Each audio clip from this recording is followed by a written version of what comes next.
आणि मग त्याला जोडून तुम्ही सगळं बोला. तेच ना. नाही सरकार पाठीशी घालतंय. प्रश्नच काढून टाकला नव्हता सभागृहात. मी बसले नव्हतो ना, प्रश्नच काढून टाकला. हे आदित्य कुठे? आदित्य काढूनच टाकलं. येत आहेत.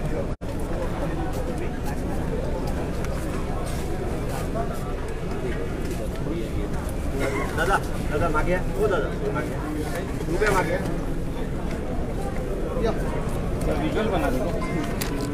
त्यांना पुढे घ्या. हे सांगा तुम्ही प्रोसेस तर सांगा ती पूर्ण जे त्यांनी उल्लंघन केलं. कुठलं? स्पीकरने जे असं आहे की 21 तारखेला माननीय अजितदादा पवारांनी एक प्रश्न टाकला होता टीईटीच्या भ्रष्टाचारासंबंधात. त्याच्या संबंधी अजितदादांना पत्र आलं की आज तो प्रश्न उपस्थित केला जाईल. त्याच्यात जे बदल हवे होते ते करून त्याच्यावरती तो प्रश्न न लागल्यामुळे अजितदादांनी परत विषय काढल्यावरती अध्यक्षांनी निर्णय दिला आणि त्या निर्णयामधलं कायद्याचा कुठलाही भाग घेतला नाही. तो प्रश्नच लागू दिला नाही. याचा अर्थ अध्यक्ष स्वतः भ्रष्टाचाराला मागे घालत आहेत. सभागृहाच्या खुर्चीवर बसल्यानंतर ते कुठल्याही पक्षाचे नसतात, पण ह्याच्यामध्ये एक ज्येष्ठ मंत्री गुंतला असल्यामुळे हा प्रश्न लागूच द्यायचा नाही, त्याची उत्तरं येऊच द्यायची नाही, ती पटलावर येऊ नयेत याची व्यवस्था स्वतः अध्यक्षांनी केली. आणि म्हणून ह्या सगळ्या प्रकरणं म्हणजे अब्दुल सत्तार सकट पहिल्या दिवसाची काढलेली सगळी प्रकरणं. पहिलं प्रकरण सुरू झालं माननीय मुख्यमंत्र्यांचं. त्याच्यात आम्हाला बोलू दिलं नाही. मुख्यमंत्र्यावरती ताशेरे ओढलेले असताना मुख्यमंत्र्यांनी स्वतःची चूक कबूल केली असताना त्यावरतीही आम्हाला बोलू दिलं नाही. अब्दुल सत्तारांची एवढी गायरानाची प्रकरणं निघाली, एवढी टीईटीची प्रकरणे निघाली, आम्हाला त्यावरतीही बोलू दिलं नाही. भुसे साहेबांची स्वतः त्यांनी कानफडात मारल्याची क्लिप समोर आली, त्याच्यावरती कुठलाही गुन्हा नोंदवला गेला नाही, तेही प्रकरण आम्हाला काढू दिलं नाही. शंभूराज देसाई यांनी एका जमिनीवरती बंगला बांधला जो इको सेन्सिटिव्ह झोन मध्ये आहे, त्याच्या संबंधी बोलू दिलं नाही. म्हणजे या सरकारचे 7 मंत्री, त्यांचे चुकीचे झालेले निर्णय, हे सगळे आम्ही बोलण्याचा प्रयत्न करत असताना सभागृहात आम्हाला हे मुद्देच काढू दिले जात नाहीत. हे सरकार भ्रष्टाचाराला प्रोत्साहन तर देतच आहे, पण केलेल्या भ्रष्टाचाराला राजश्रयही देत आहे. हे भयानक आहे. म्हणजे मुख्यमंत्र्यांच्या प्रकरणाबाबत चर्चा करायची नाही, अब्दुल सत्तारांच्या प्रकरणांबाबत चर्चा करायची नाही, भुसेंचा एवढा समोर आलेला व्हिडिओ, त्याच्यात न नोंदवलेला गुन्हा चर्चा करायची नाही.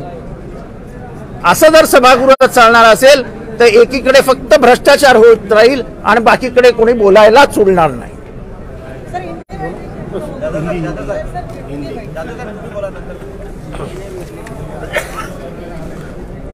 असं आहे की महाराष्ट्राच्या विधिमंडळामध्ये मी आणि माझ्यासारखी अनेक सिनियर मंडळी ही गेली 35, 40, 45 वर्ष आम्ही विधिमंडळाचं काम करतोय, विधिमंडळाचं काम बघतोय. परंतु आज विधिमंडळामध्ये अतिशय आश्चर्यकारक आणि अभूतपूर्व अशा पद्धतीचा निर्णय हा घेतला गेला. ज्या टीईटी घोटाळ्यासंदर्भामध्ये माननीय विरोधी पक्षनेते अजितदादा पवार यांनी उपस्थित केलेल्या प्रश्नाचं 21 तारखेच्या प्रश्नाच्या यादीमध्ये तो प्रश्न छापून आला. हे प्रश्न 30 दिवस अगोदर अधिवेशन पूर्व काळामध्ये टाकावे लागतात आणि म्हणून तो प्रश्न छापून आला. तो प्रश्न काय आयत्या वेळेला उपस्थित झालेला नव्हता. त्या प्रश्नावर काही कालावधीमध्ये चर्चा झाली आणि सरकारकडून समर्पक उत्तरं येत नाहीत असं बघितल्यानंतर माननीय अध्यक्ष महोदयांनीच तो प्रश्न राखून ठेवायचा असतो, त्याप्रमाणे तो प्रश्न राखून ठेवला गेला. असे राखून ठेवलेले प्रश्न, हे प्रश्न याचं उत्तर हे द्यावंच लागतं. जेव्हा कधी हा दिवस ठरतो त्या प्रश्नोत्तराच्या पूर्वी, जे रेग्युलर प्रश्नोत्तर असतात त्याच्या पूर्वीच हा प्रश्न घ्यावा लागतो आणि त्या संदर्भातलं विधिमंडळ सचिव यांनी माननीय विरोधी पक्षनेते अजितदादा पवार यांना 23 तारखेला पत्र दिलं की आपला प्रश्न आज बुधवार दिनांक 28 आहे ना 28 रोजी घेतला जाईल आणि तो प्रश्न घेतला गेला नाही म्हणून माननीय अजितदादांनी त्या संदर्भामध्ये पॉइंट ऑफ इन्फॉर्मेशनच्या माध्यमातून हा प्रश्न उपस्थित केला। त्याच्यावर विधानसभेचे अध्यक्ष उत्तर देतात, निर्णय देतात की हा प्रश्न निकषामध्ये बसत नाही म्हणून घेता येत नाही। विधिमंडळामध्ये आश्चर्यकारक घडलेली घटना ही अशी की जो प्रश्न निकषामध्ये बसला म्हणून पहिल्यांदा प्रश्नोत्तराच्या यादीमध्ये आला, जो प्रश्न निकषामध्ये बसला म्हणून तुम्ही राखून ठेवलात, जो प्रश्न निकषामध्ये बसला म्हणून तुम्ही 23 तारखेला संबंधित सदस्यांना अजितदादांना उत्तर दिलं आणि आज अशा प्रकारचं उत्तर मिळतं। यातून गेले अनेक दिवस आम्ही विरोधी पक्षाचे सदस्य म्हणून हे सरकार भ्रष्टाचारी आहे, या सरकारमधले मंत्री किती भ्रष्ट आहेत आणि याला संपूर्ण सरकार कसं पाठीशी घालतंय हे आम्ही सांगत होतो। आज त्याच्यावर शिक्कामोर्तब झालं कारण या टीईटी घोटाळ्यामध्ये विद्यमान सरकारमधले एक मंत्री आहेत, मंत्र्यांशी संबंधित हा प्रश्न आहे आणि म्हणून आपलं सरकार हे भ्रष्ट आहे हे पुन्हा एकदा सिद्ध होऊ नये म्हणून अशा प्रकारचा निर्णय घेतला आणि त्याचा निषेध म्हणून आम्ही सभात्याग केलेला आहे। आताच आमचे ज्येष्ठ सन्मान्य मित्र आणि सदस्य जितेंद्रजी आव्हाड यांनी सांगितलं की वेगवेगळ्या मंत्री कशा कशा पद्धतीने भ्रष्टाचारामध्ये गुंतलेले आहेत आणि हे भ्रष्टाचार आता बाहेर येतील म्हणून आज विधिमंडळाचं अधिवेशन देखील गुंडाळण्याचं आम्हाला ऐकायला येतंय। अधिवेशन हे जे विधिमंडळाचं अधिवेशन जे आहे नागपूर सेशनचं ते सुद्धा आता पुढच्या आठवड्यात चालेल असं आम्हाला वाटत नाही कारण या सरकारमधल्या अनेक मंत्र्यांचे भ्रष्टाचार हे आता दिवसागणिक बाहेर यायला लागलेले आहेत। हिंदी उद्या अजून एक 150 एकरचं प्रकरण बाहेर येणार आहे तर उद्याची वाट बघा। उद्या ह्यांच्यातला सर्वात मोठा दरोडेखोर कोण आहे हे उद्या बाहेर येणार आहे तर उद्याची वाट बघा। आणि अरे मॅडम ते अनिल देशमुख राहू द्या, दुसरा काय प्रश्न आहे काय झालं ना आमचं सांगितलं अनिल देशमुख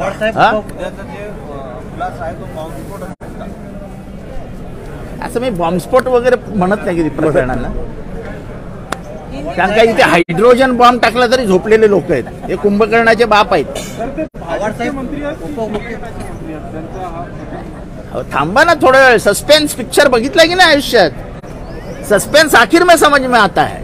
आव्हाड साहेब उपमुख्यमंत्री म्हणतात की हे आपल्याच काळातले हे मंत्री होते त्यांच्यावर घोटाळ्याचा आरोप असा आहे, घोटाळा कुठल्या काळात झाला हा महत्वाचा नाही तर मानसिकता महत्वाची आहे। नाही माझं तर पुढचं म्हणणं असं आहे जितेंद्र आव्हाड साहेब, याचा अर्थ आमच्याकडे नैतिकता आहे। आमच्या काळामध्ये जर झाला असं जर देवेंद्र फडणवीसांचं म्हणणं असेल तर आमच्या काळातल्या झालेल्या भ्रष्टाचारावर सुद्धा कारवाई करा हे आमचं म्हणणं आहे। याचा अर्थ आमच्याकडे नैतिकता आहे, तुमच्याकडे नैतिकता नाही। केवळ आमच्याकडे बोट काय दाखवताय तुम्ही? आज सरकार तुम्ही आमच्याकडे आहे, आमच्या काळात जर झाला असलं भ्रष्टाचार तर त्याची चौकशी करा, कारवाई करा हे आम्ही सांगतोय। याचा अर्थ आमच्याकडे नैतिकता आहे, तुमच्याकडे नैतिकता नाही। सामंत यांची जी डिग्री आहे ती बोगस डिग्री असल्याचं निवडणूक आयोगाला त्या ठिकाणी माहिती सादर केली ती खोटी माहिती सादर अजून खूप प्रकरणं बाहेर यायची त्याच्यामुळे आता हे डिग्रीचं प्रकरण माझ्या हातात आलेलं नाही, मी ते काही बघितलेलं नाही, त्याच्यामुळे तातडीने त्याच्यावर काही उत्तर देणं मला जमणार नाही। आपल्याकडे काही कागदपत्र असतील मला द्या, मी तपासून पाहतो, दोन तासानंतर आपल्याला उत्तर द्यायला परत येईल। नक्की वाटतो। आज आमचे ज्येष्ठ नेते अनिल देशमुख साहेब हे कोर्टातून आज मोकळे होत आहेत। सुप्रीम कोर्टानं त्यांचा जामीन मंजूर केलेला आहे, हायकोर्टानं सुद्धा ते मान्यता दिलेली आहे। आम्ही निश्चितपणे आनंदी आहोत, पण एका गोष्टीकरता आम्ही दुःखी आहोत की कालच विरोधी पक्षनेते माननीय अजितदादा पवार यांनी अतिशय मार्मिक विधान सभागृहामध्ये मॅडम केलं। काय केलं की 1999 ते 2014 पर्यंत काँग्रेस राष्ट्रवादीची सत्ता महाराष्ट्रामध्ये होती, पण या इतक्या दीर्घकाळच्या सत्तेमध्ये विरोधी पक्षाच्या एकाही माणसाला जेलमध्ये घालण्याचं काम केलं नाही। परंतु भाजपची सत्ता महाराष्ट्रामध्ये आणि केंद्रामध्ये आल्यानंतर आमचे भुजबळ साहेब असतील, अनिल देशमुख असतील, आमचे नवाब मलिक साहेब असतील किंवा संजय राऊत असतील, अशा विरोधी पक्षाच्या नेत्यांना खोट्या नाट्या आरोपाखाली संशयानं ज्यांची क्रेडिबिलिटी नाही त्यांनी आरोप करायचे आणि आज एका खानदानी माणसाला, घरंदाज माणसाला आणि आयुष्यातली 5-50 वर्ष ज्या माणसानं समाजसेवेमध्ये काम केलं त्याला सडवण्याचं काम केलं, हे अत्यंत निषेधार्ह आहे. पण त्यातून सुद्धा अनिल देशमुख साहेब बाहेर येत आहेत. आम्हाला आनंद आहे. आम्ही त्यांचं स्वागत करू. त्यांनी हे म्हटलं की 100 कोटीचा दावा तो 1 कोटीवर आलेला आहे, असंही त्यांच्या कार्यालयात खळबळजनक बातमी येत नाही. काय सांगा? असं आहे की 100 कोटीचे आरोप भारतीय जनता पार्टी आरोपांची राळ उठवत असतं, परंतु प्रत्यक्षामध्ये चौकशी झाली त्यावेळेला ते 4 कोटीवर आलं आणि FIR दाखल झाला ज्या वेळेला CBIचा आणि तुमच्या ईडीचा, तर 1 कोटीवर ते प्रकरण आलं. 1 कोटी आणि समथिंग काही रक्कम आहे त्याच्यामध्ये, त्याच्यावर आलं. याचा अर्थ की शेवटी कशा पद्धतीनं विरोधी पक्षाला आज आपण विचारानं, आपल्या कामानं आणि आपल्या नीतिमत्तेनं त्या ठिकाणी पुरे पडू शकत नाही, त्यावेळेला अशा पद्धतीनं समाजामध्ये संभ्रमाचं वातावरण करायचं, विरोधी पक्षाला बदनाम करायचं, ही भारतीय जनता पार्टीची अतिशय निंद्य आणि कूटनीती आहे. नाही, याच्यात सर्वात महत्वाचं हे आहे की CBIकडे आरोप परमबीर सिंगनी केला होता.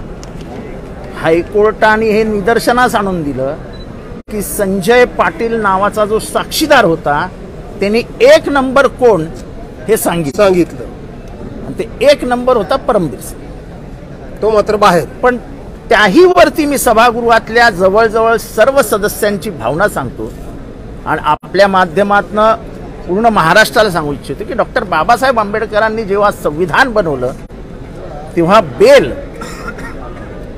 हा प्रत्येक आरोपीचा अधिकार आहे असं म्हटलं. मागचे आता निवृत्त झालेले 2 सरन्यायाधीशही म्हणतात की अटकेत ठेवणं हे इनह्युमन आहे, म्हणजे माणुसकीला धरून नाही. राष्ट्रपती पण म्हणतात. तुम्ही शेवटी सांगता की काही गुन्हा घडलेलाच नाही हो, तपासात काय निष्पन्न नाही आणि 1.5 वर्ष माणूस तो जेलमध्ये सडतो. तो काय कुठे जाणार नव्हता ना, त्याचा पासपोर्ट घेतला असता, हे घेतलं असतं, ते घेतलं असतं, तो इथंच राहिला असता. पण हे विदाऊट ट्रायल जेल सेंटेन्स ठोकून टाकायची, 1.5-2 वर्ष सडवून टाकायचा. कोणी किती म्हणो, घरदार उद्ध्वस्त होतं, बायको खलास होते, नातेवाईक दूर जातात आणि जो आतमध्ये माणूस असतो त्याची मानसिक खतम होऊन जातो. आणि हे मी अत्यंत जबाबदारीने बोलतो की ह्याच्यावरती पूर्ण जनतेने विचार करायला हवा की अशा पद्धतीने जेलमध्ये डांबून ठेवणं हे काही योग्य नाही. स्वतः हायकोर्टच म्हणतं की ह्याच्यात काही तथ्यच नाही. संजय राऊतांच्या निकालात म्हटले काही तथ्य नाही, अनिल देशमुखांच्या निकालात म्हटले काही तथ्य नाही, तरी 18 महिने जेलमध्ये राहिले ना बिचारे. ह्याचा विचार महाराष्ट्रातल्या जनतेने करावा. चला बाहेर. नवीन आणि ताज्या घडामोडींसाठी महाराष्ट्र जनभूमी न्यूजला सबस्क्राईब करा, त्याचबरोबर बेल आयकॉनवर क्लिक करा आणि मिळवा आमच्या बातम्यांचे नोटिफिकेशन्स.